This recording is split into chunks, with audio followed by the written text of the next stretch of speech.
బాహుబలి 2 సందడి త్వరలోనే మొదలు కాబోతోంది.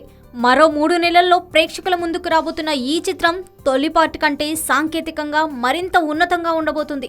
ప్రధానంగా గ్రాఫిక్స్, విజువల్ ఎఫెక్ట్స్లు హాలీవుడ్ స్థాయిలో ఉండబోతున్నాయట. అయితే సినిమా సాంకేతికంగా ఎంత ఉన్నతంగా ఉన్నప్పటికీ మన థియేటర్లలో దానికి తగ్గ క్వాలిటీ ప్రొజెక్టర్లు ఉండడం కూడా ముఖ్యమేనని, అప్పుడే ప్రేక్షకుడు 100% ఆ అనుభూతిని పొందుతాడనే వాదన వినిపిస్తుంది. అందుకే ఇప్పుడు దర్శకధీరుడు ఆధ్వర్యంలో బాహుబలి నిర్మాతలు ఈ విషయంపై థియేటర్ల యాజమాన్యాలతో చర్చలు జరిపారట. ఈ చర్చల్లో ఎలాగైతేనే 4K రిజల్యూషన్ ఉన్న ప్రొజెక్టర్లను అమర్చుకునేలా థియేటర్ల యాజమాన్యాలను ఒప్పించారట. అయితే ఒక్కో థియేటర్లో ఈ ప్రొజెక్టర్లను అమర్చుకోవడానికి ఏకంగా ₹1,00,00,000 దాకా ఖర్చవుతుందని తెలియడం ఇప్పుడు షాకింగ్గా మారింది.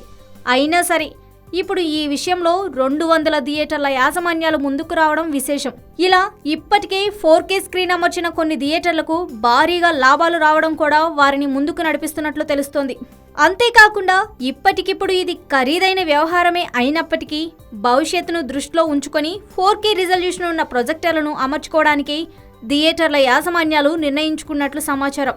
అలాగే సినిమా రిలీజ్కు ఇంకో 3 నెలలు ఉండడంతో ఈ దిశగా మరిన్ని థియేటర్లు ముందుకు కదులుతాయని తెలుస్తోంది.